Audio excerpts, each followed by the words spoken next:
Ceci est un livre audio autogénéré par Google. Intelligence stratégique et géostratégie. Collection dirigée par Viviane Ducastel. La collection Intelligence stratégique et géostratégie vise à mieux comprendre les évolutions du monde découlant de la nouvelle donne géopolitique en construction. Le recours à l'intelligence stratégique et à la géostratégie sont des incontournables du décryptage du monde.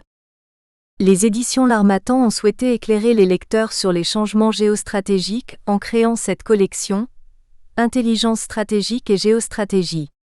Celle-ci se donne pour objectif de présenter des analyses et des mises en relation d'événements internationaux, ainsi que des projections de la géographie et des composantes intrinsèques des États, face à un contexte spécifique dans une perspective stratégique. Thierry-Jacques Laurent, Camus et De Gaulle, 2012. Jacques Darocha Gao, Je t'aime, 2012. Paul Ohana, Mon père au cœur du judaïsme marocain, 2012. Henri Prochor, Israël-Palestine, vers une paix historique. Le scénario d'une sortie de crise au Proche-Orient, 2012. Isabelle Tisserand, La prise en charge du choc en situation de crise, 2012. Patrick de Fontbressin, France Dépassement, L'heure de la citoyenneté volontaire, 2011. Fabienne Costadau, La mer de Baran, un nouvel enjeu géostratégique, 2011. Jean Bigot, Où va le Kenya ? Un grand d'Afrique entre tension et développement, 2011. Du même auteur. Avec le nucléaire, un choix réfléchi et responsable, Seuil, 2012. Trop de pétrole ? Énergie fossile et réchauffement climatique, Seuil, 2007. La France, économie sécurité économie mondialisée, sécurité nationale, Union européenne, Hachette, 1994. L'économie de la forêt, mieux exploiter un patrimoine, Edisud, 1993. Un site internet, www.hprevot.fr. Ce site traite de l'énergie et de la lutte contre les émissions de CO2. On y trouve en particulier des feuilles de calcul permettant à tout utilisateur d'introduire ses propres hypothèses sur les quantités et les coûts de production, de consommation et d'économie d'énergie. Introduction. Le gouvernement a décidé d'engager un débat national sur l'énergie. Ce débat est bienvenu alors que le prix du pétrole est particulièrement haut et que la situation financière de la France est précaire. Prévu pour durer plusieurs mois, il fournira au gouvernement et aux députés la matière d'une loi d'orientation sur l'énergie. Il y a 5 ans, les réunions du Grenelle de l'environnement ont eu le mérite de mettre autour des mêmes tables des personnes et des organisations qui, jusque-là, ne se comprenaient pas. L'objectif premier de ces réunions était de parvenir à des conclusions plus ou moins acceptées par tous, sans prétendre parvenir à un ensemble de propositions cohérentes, tendues vers un but commun.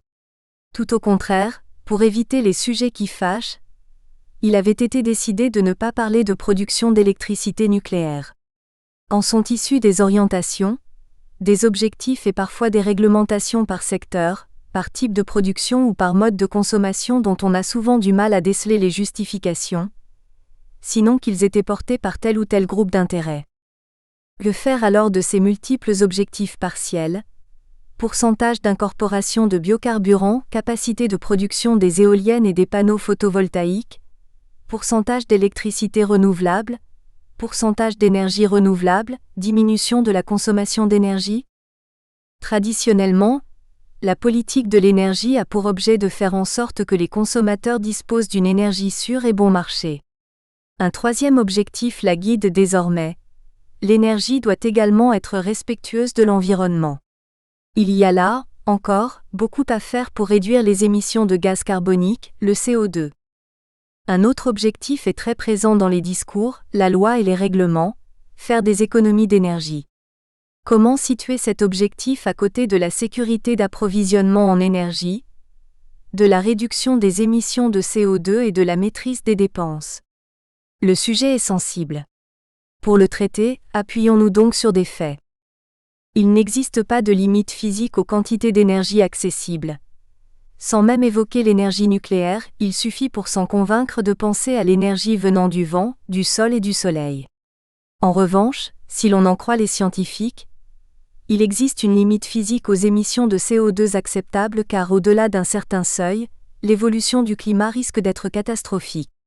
C'est dire qu'il existe une limite physique à la consommation de pétrole, de gaz ou de charbon.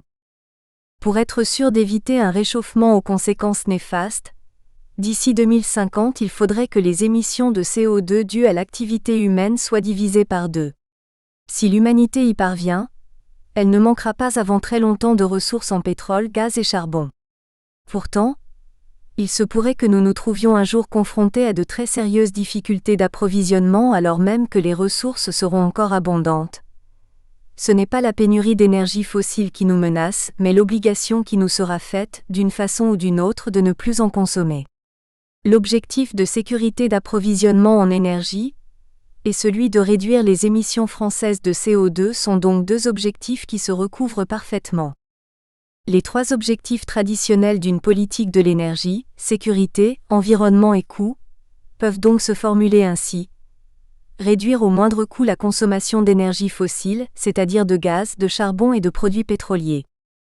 Que devient donc l'objectif de diminution de la consommation d'énergie ? Il n'est pas rare que, pour diminuer la consommation d'énergie fossile, le moyen le plus efficace passe par une augmentation de la consommation d'énergie. L'économie d'énergie doit donc être vue comme un moyen, non pas comme le but recherché. Le constater ne veut pas dire que l'on est contre les économies d'énergie, mais permet de se rendre compte que prendre le moyen pour le but peut être la cause de dépenses inutiles se chiffrant en milliards d'euros par an. Si la France décide, ou est contrainte, de limiter ses émissions de CO2, l'existence de cette limite donne à toute diminution des émissions de CO2 une valeur que l'on appelle « valeur du CO2 évité », ou pour simplifier, « valeur du CO2 ». Celle-ci n'a rien à voir avec le coût des dommages causés par les émissions de CO2. Au contraire, elle dépend directement et fortement du prix du pétrole et des autres énergies fossiles. Elle ne peut donc pas guider la politique publique. Il existe un autre indicateur, indépendant du prix du pétrole, pour classer en fonction de leur coût les décisions qui permettent de diminuer les émissions de CO2. Cet indicateur permet de définir un critère pour distinguer ce qui est utile de ce qui est inutilement coûteux. La limite des émissions françaises de CO2 étant fixée, il faudra arbitrer entre consommation et économie d'énergie, et entre les différentes formes de production et de consommation d'énergie. Le résultat dépendra de la capacité nucléaire. Le coût des décisions à prendre pour respecter la limite d'émission de CO2 ou de consommation d'énergie fossile en dépend aussi. Pour débattre de la politique de l'énergie, plusieurs hypothèses seront donc étudiées selon que la capacité nucléaire sera stabilisée, diminuée ou augmentée. Qui pourrait refuser en effet que soit étudiée une hypothèse d'augmentation de la capacité nucléaire ? Si la capacité nucléaire augmentait, l'usage de l'électricité coûterait moins cher à l'industrie et aux ménages que si elle était stabilisée ou réduite. Il serait possible de produire davantage de biocarburants à partir de la même quantité de biomasse. La consommation de carburants pétroliers pourrait être divisée par 4 sans diminuer la mobilité sur route ou en avion, etc. Avec moins de nucléaire, l'électricité étant beaucoup plus chère, il faudrait pousser beaucoup plus loin l'isolation thermique des bâtiments, n'utiliser l'électricité qu'avec des installations coûteuses et diminuer beaucoup la mobilité sur route ou en avion, ce qui supposerait un profond changement de comportement et pourrait être ressenti comme une privation, une pénible perte de liberté. Pour respecter la même limite d'émission de CO2, il faudrait dépenser beaucoup plus si la capacité nucléaire diminuait que si elle augmentait. La différence se chiffre en dizaines de milliards d'euros par an. Quant à l'emploi, les décisions qui permettent de diminuer les importations d'énergie fossile sont généralement créatrices d'emplois sur le territoire national. Remplacer une quantité d'énergie produite en France, comme le nucléaire, par une même quantité qui coûte plus cher crée des emplois sans rien produire de plus. Ces emplois créés sont-ils donc utiles ? Les consommateurs d'énergie devront les financer, ce qui les obligera à moins dépenser hors du secteur de l'énergie. Les emplois utiles seront donc détruits. Dans cet ouvrage, on ne considère de la production d'électricité nucléaire que le coût. La capacité nucléaire sera fixée par une décision politique qui prendra aussi en considération bien d'autres aspects tels que la façon dont nous percevons le risque d'accident, notre conception de la relation à la nature, le prix que nous donnons à l'indépendance nationale, à la solidarité avec les pays pauvres, au respect de l'environnement. J'ai abordé cela ailleurs. L'accident de Fukushima oblige à voir la réalité du risque. Il montre aussi qu'il est possible de faire en sorte que la radioactivité émise à la suite d'un accident grave ne cause pas ou guère de morts, pas plus de quelques centaines en 50 ans sur une population de plusieurs millions de personnes. Mais un accident grave rendrait inhospitalière ou inhabitable de vastes surfaces. Si ce risque est jugé inadmissible, la seule décision acceptable est d'arrêter complètement la production d'électricité nucléaire. S'il n'est pas refusé par principe, se pose la question de produire plus ou moins d'électricité nucléaire. On ne décidera pas d'augmenter, de stabiliser ou de diminuer la capacité nucléaire au seul vu des dépenses, mais inversement, comment pourrait-on prendre cette décision sans une réflexion sur les coûts, c'est-à-dire le coût du nucléaire, y compris les dépenses lointaines et indirectes, le coût des autres modes de production d'énergie, y compris les dégâts qui seront dus aux émissions de CO2, et le coût des économies d'énergie, c'est-à-dire ce qu'il faut dépenser pour consommer moins d'énergie? Quel que soit le scénario de production et de consommation d'énergie retenu, l'État dispose de moyens puissants pour qu'il se réalise. Après avoir présenté plusieurs tableaux contrastés de ressources et d'emploi de l'énergie selon que la capacité nucléaire augmente, est stabilisée ou diminue, et après avoir comparé le coût de ces différentes options, cette étude fait un ensemble de propositions que l'on a voulu cohérentes les unes avec les autres. Un objectif, une forte diminution des émissions de CO2, un critère de coût maximum et des mesures incitatives, fiscales, réglementaires et financières pour que soit atteint l'objectif. Ces propositions sont conçues pour respecter la limite d'émissions de CO2 en dépensant aussi peu que possible. Elles auront notamment pour effet de diminuer l'incertitude née de l'imprévisibilité du prix du pétrole, et elles tiennent compte, bien sûr, de l'état de nos finances publiques. On trouvera en annexe une synthèse des propositions présentées dans cet ouvrage, et une liste d'affirmations communément répétées qui sont à mon avis autant d'erreurs comme le montrent les pages qui suivent. Il faut des données chiffrées pour éviter les incohérences, et pour garder à l'esprit les ordres de grandeur. Il est impossible d'avoir un débat constructif si l'un ou l'autre de ceux qui y participent avance des affirmations qui ne peuvent être vérifiées ou contestées, résultat de calculs informatiques dont on ne connaît ni la nature ni les données initiales, conclusion d'études dont on ne connaît pas la méthode. Toute hypothèse sur les quantités ou les coûts à venir est contestable. C'est pourquoi, je publie sur Internet des feuilles de calcul à la disposition du lecteur pour lui montrer comment j'ai raisonné et lui permettre d'introduire ses propres données. www.hprevot.fr. Le lecteur pourra également consulter le site de l'association Sauvons le climat, http://www.sauvonsleclimat.org, auquel je me réfère à plusieurs reprises. Après que cet ouvrage a été rédigé, nous avons appris que le coût de construction du réacteur EPR de Flamanville serait, non pas de 6 milliards, mais de 8,5 milliards d'euros. Il se pourrait donc que le coût de production d'électricité par un EPR de série soit supérieur à ce qui est calculé ici. Même s'il devait être de 70 € MWh au lieu de 55 ou 60, cela ne changerait pas significativement les conclusions. Pour plus de développement, voir sur www.hprevot.fr. Chapitre 1. La géopolitique du carbone, sécurité d'approvisionnement en énergie et émissions de CO2. Nul ne met en doute aujourd'hui le phénomène de réchauffement climatique.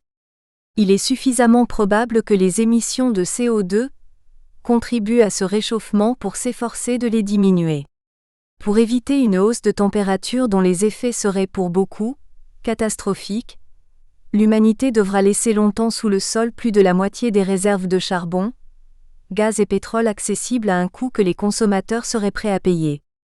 Cela demandera de fortes décisions politiques. Qui prendra ces décisions?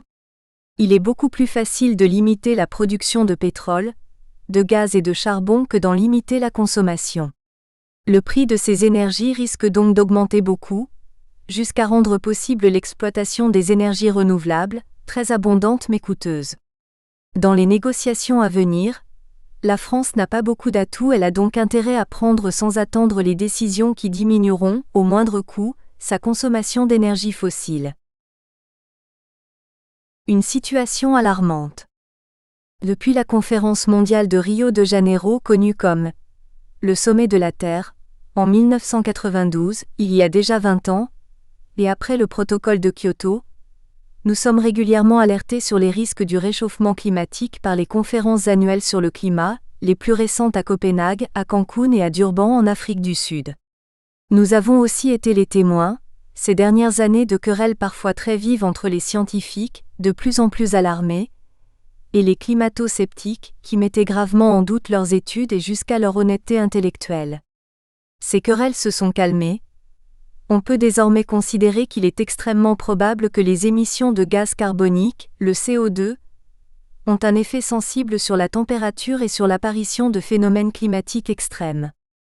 Cela ne veut pas dire qu'il est scientifiquement prouvé à 100% que l'on tient là la cause initiale du réchauffement climatique, car les scientifiques, par méthode, se réservent toujours une part de doute. Il y en aura donc toujours pour imaginer d'autres causes auxquelles on n'aurait pas pensé. Les phénomènes en jeu, qui sont extrêmement compliqués, ne sont pas tous parfaitement compris. Par exemple, certains nuages, en reflétant la lumière du soleil, diminuent le réchauffement et d'autres ont un effet inverse. L'interaction entre l'atmosphère et les océans, le transport d'énergie par les océans, les effets locaux du changement climatique sont encore mal connus. L'influence hypothétique du rayonnement cosmique est à l'étude. À côté de ces incertitudes d'ordre scientifique, des climato-sceptiques estiment qu'il n'est tout simplement pas possible ou pensable que l'activité humaine ait un effet sur le climat, le penser serait comme un péché d'orgueil. D'autres sous-estiment la quantité de pétrole, de gaz et de charbon dont les consommateurs sont ou seront prêts à payer le coût. Selon eux, l'épuisement des ressources interviendra avant le réchauffement. Nous en reparlons un peu plus loin. Autre critique, lutter contre le réchauffement coûtera cher et sera un obstacle au développement économique et social d'une très grande partie de l'humanité. Sans nier le changement climatique, il serait donc inutile de s'en préoccuper car il y a mieux à faire. Cette objection met le doigt sur une très grande difficulté. Comment concilier le développement des pays pauvres ou émergents avec la lutte contre l'effet de serre ? La difficulté est telle qu'il serait vraiment beaucoup plus confortable de pouvoir nier la réalité du réchauffement climatique.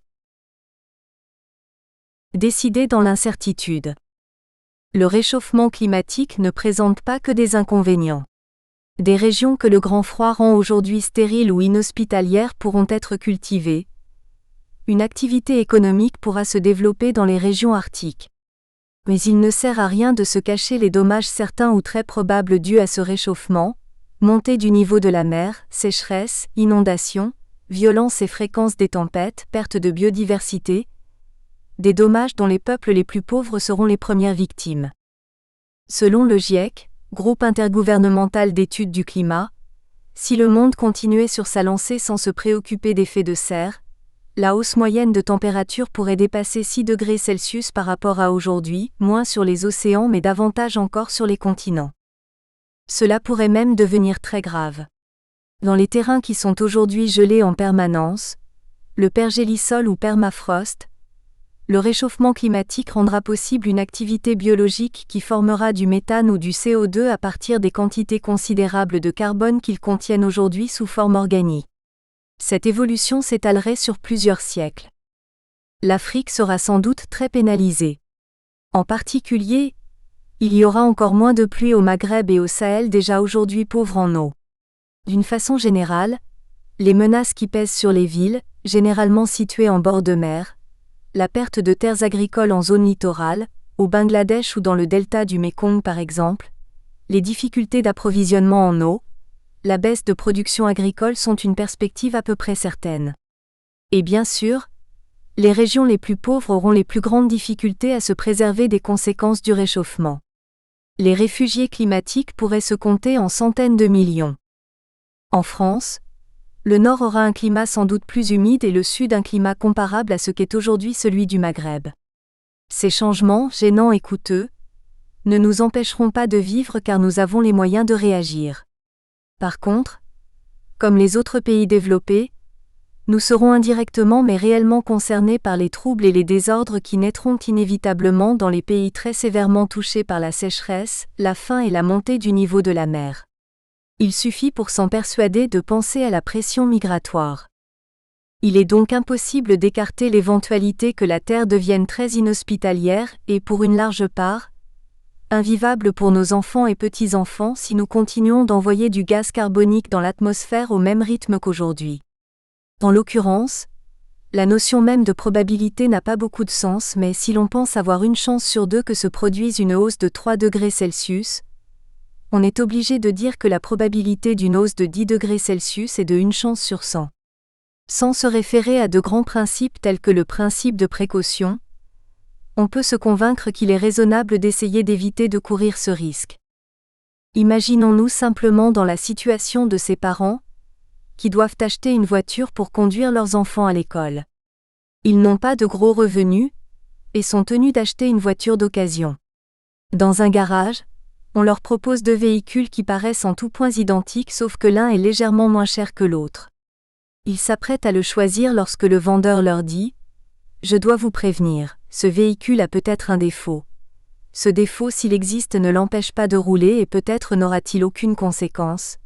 Mais selon certains techniciens, il y a tout de même une petite probabilité que le véhicule s'enflamme brutalement, si brutalement que vous ne pourrez pas faire sortir vos enfants à temps. » Hésiteront-ils sur le choix du véhicule ? Que non. Même si la probabilité est faible, l'incertitude sur la probabilité exacte ne les empêchera pas d'être sûrs de prendre la bonne décision. L'incertitude ou l'ignorance des phénomènes en cause ne doivent donc pas empêcher de prendre des décisions politiques. Va-t-on encore attendre pour agir ? L'humanité tardera-t-elle encore à choisir la voie qui divisera ses émissions de CO2 par 2 ou 3 ? Les tergiversations repoussent encore et encore les prises de décision. Mais cela ne devrait pas nous empêcher en France de nous engager résolument, sans attendre les autres, sur une voie de forte diminution de nos émissions. Pourquoi donc ? Dira-t-on. La France émet beaucoup moins de CO2 que les autres pays développés. Ces émissions sont à peine supérieures à 1% des émissions mondiales. Les émissions allemandes et les émissions moyennes des pays développés sont, par habitant, supérieures de 50% aux émissions françaises, les émissions des États-Unis 3 fois plus importantes. Pourquoi donc la France devrait-elle faire un effort pour diminuer ses émissions de gaz carbonique ? Pour préserver notre sécurité d'approvisionnement en énergie. Comme je vais le montrer, le motif en est paradoxal. Ce n'est pas l'épuisement des réserves de charbon, de pétrole et de gaz qui nous menace, car si l'humanité parvient à éviter un réchauffement excessif, ces réserves seront encore et pour longtemps fort abondantes. Notons ici que ces énergies fossiles, quoique très différentes, peuvent dans une large mesure être remplacées les unes par les autres. Toutes permettent de produire de l'électricité ou de la chaleur. Les véhicules peuvent consommer du carburant pétrolier, du gaz ou de l'électricité. On peut produire du carburant à partir de gaz ou de charbon, etc.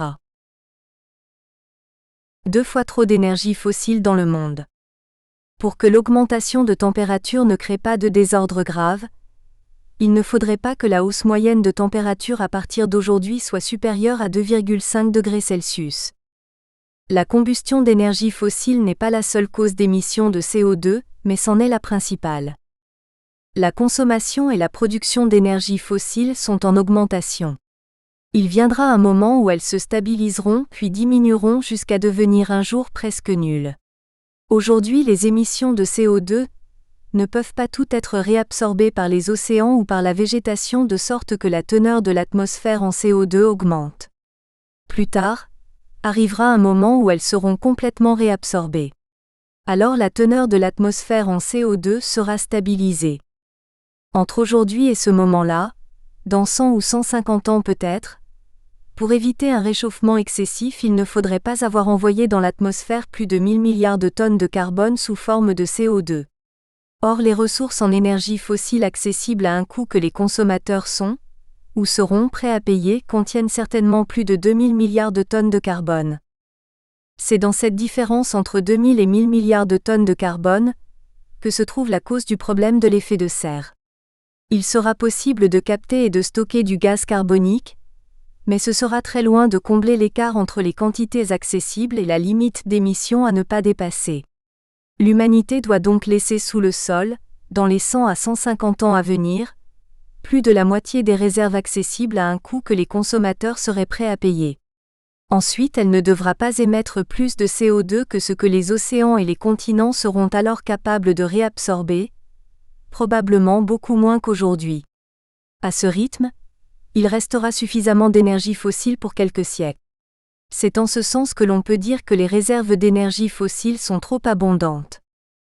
Certes, pour mettre en exploitation les réserves de charbon et de gaz ou de pétrole non conventionnels, il faudra du temps et des centaines de milliards d'euros ou de dollars. Certes, il se peut que des conflits ou des attentats obligent à arrêter l'exploitation du pétrole dans certaines zones géographiques. Certes, il se peut que les pays qui détiennent ces ressources préfèrent en retarder l'exploitation pour en faire monter les prix. Il se peut donc que des politiques limitent la production de gaz, de pétrole ou de charbon, mais une chose est sûre, il ne faut pas compter sur l'épuisement des ressources pour empêcher que la température s'élève dangereusement. Le libre jeu du marché nous conduirait dans le mur. Si l'humanité devait se préparer à l'épuisement des ressources, il suffirait de laisser jouer la loi de l'offre et de la demande.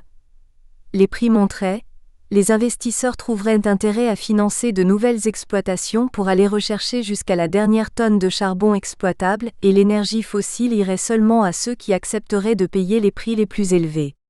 Les États auraient à veiller à ce que les marchés fonctionnent correctement et à ce que la concurrence soit loyale. Ils devraient également informer les populations du fait que les prix vont augmenter et aider les ménages qui ont peu de revenus à supporter la hausse du prix de l'énergie. Là s'arrêterait leur rôle. La hausse des prix du marché inciterait les consommateurs à mieux isoler leurs maisons et à choisir d'autres modes d'énergie que les énergies fossiles, énergie solaire, biomasse et autres, mais toutes les ressources en énergie fossile économiquement accessibles seraient exploitées et les émissions de CO2 deviendraient excessives. En réalité, l'économie du pétrole, du gaz et du charbon s'apparente à celle de la drogue. Il faut donc une action très forte des États, non pas pour combler les défaillances du marché ni pour corriger les difficultés sociales qu'il peut causer, mais pour contrer sa véhémence, pour l'empêcher de nous conduire là où nous pousse son dynamisme. Lorsque l'on voit les intérêts gigantesques qui sont en jeu, ceux des entreprises mondiales, ceux des États qui détiennent les ressources et aussi l'intérêt cumulé des milliards de consommateurs que nous sommes, on se dit qu'il faudra aux États une détermination sans faille pour parvenir à aller à l'encontre de la dynamique du marché. Si donc le risque principal est l'épuisement des ressources en pétrole, gaz et charbon, le rôle des États est d'organiser un marché concurrentiel et de le laisser jouer librement. Si le risque principal est le réchauffement climatique, le rôle des États est tout au contraire, d'aller à l'encontre de l'impétuosité du marché. Le fallacieux double défi, de l'épuisement des ressources et du réchauffement climatique. Ceux qui nous parlent du double défi, de l'épuisement des ressources et du réchauffement climatique, ne font pas seulement une faute de logique. Ils recommandent d'un même souffle aux décideurs politiques de laisser le marché jouer, si le défi est l'épuisement des ressources, et de l'en empêcher, si le défi est le réchauffement climatique. Avec de tels conseils, la maladresse du pouvoir politique peut se comprendre. Un sérieux risque sur notre approvisionnement en énergie fossile. Les pays émergents voudront consommer davantage de pétrole, de gaz et de charbon. Si les capacités de production ne suffisent pas, les prix monteront jusqu'à ce que la demande soit égale à l'offre. Les consommateurs ne manqueront pas d'énergie fossile. Ils devront seulement la payer plus cher. Mais à plus ou moins long terme, il est possible qu'un jour les désordres causés par le réchauffement climatique imposent comme une évidence la nécessité. Nous espérons que vous avez apprécié cet aperçu. Pour continuer à écouter ce livre audio sur Google Play Livres, utilisez le lien dans la description de la vidéo.